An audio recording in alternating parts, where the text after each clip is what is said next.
He stood in the middle of my new living room, arms folded, jaw tight, voice full of disbelief, and barked, "Where do we sleep?" I didn't flinch. "You don't." The silence afterward was thick, suffocating. My sister's kids clung to her coat sleeves. Her husband avoided eye contact. And my father? He looked at me like I'd slapped him across the face. Good. He had no idea he was standing in the middle of the consequence. They raised me to be obedient, the fixer, the peacekeeper. Every holiday, every family function, I bent, folded, shrank to keep them comfortable. When my mother died, it got worse. My father handed my sister the crown and me the responsibility. She got the praise. I got the expectation.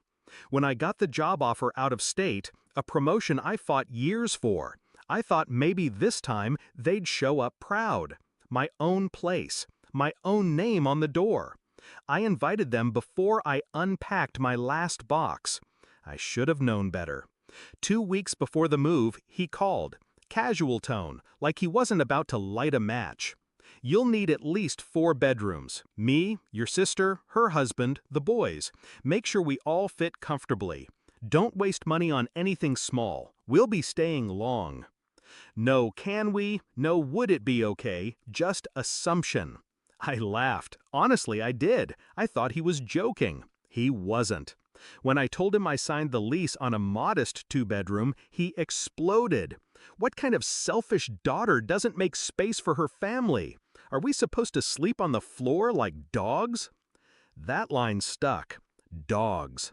That's how they saw themselves in my space, because I'd denied them a throne. I didn't argue, I didn't explain, but I remembered. I started small. I didn't tell them when I furnished the place, didn't send pictures. When they asked, I said, "Still unpacking." I bought a beautiful sleeper sofa, just one, enough for 1 adult visitor, not 5 uninvited squatters. I framed photos of my milestones, not the family portraits they used to hang in every hallway. I left the 2nd bedroom bare, save for a desk and a locked filing cabinet, my sanctuary. When they arrived, it hit them like a wall. He stormed through the apartment, opening doors like he owned the place. When he realized the 2nd bedroom wasn't theirs, his voice dropped to a growl. "This isn't acceptable. We can't sleep like this." My voice was steady, practiced. "You weren't invited to stay." His face turned red, then purple. "We came all this way." "You assumed you were welcome. You weren't." My sister gasped. Her husband stayed silent. They weren't used to this version of me, the one with boundaries, the one who'd stopped begging for scraps of affection in exchange for servitude. They left that night, slamming the door like they expected me to chase after them. I didn't. But that was only the beginning.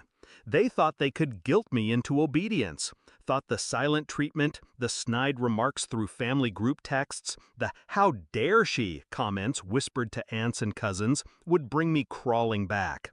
I stayed quiet, watched, then I made my move. The next family event was my nephew's birthday, a backyard party. I RSVP'd yes and showed up early, with gifts, real ones, not the last-minute kind my sister gave my son. I played with the kids, helped set up, brought a homemade cake. I made myself present and kind, not to them, but to everyone else. The whispers started within the hour. "She's glowing. She seems different. Did you hear she bought a condo on her own?" They noticed. More importantly, my father noticed that the room respected me without him in it, that I was no longer the shadow. Then came the last blow. I found out he used my name to co-sign a loan for my sister's car without asking. That's when the mask came off for good. I hired a lawyer, sent a formal cease and desist, reported the fraud. He called in a panic when the bank froze their account. "You're tearing this family apart."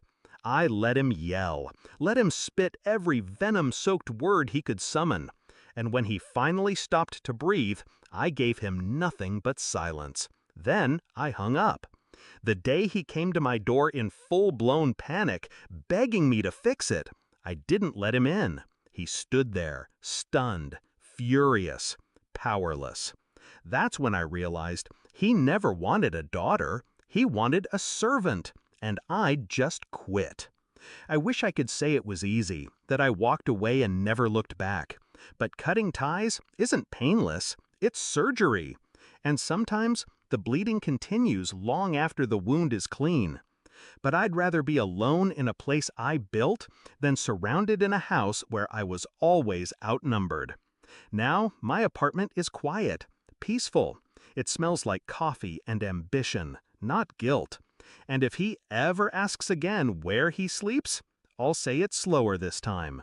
You don't.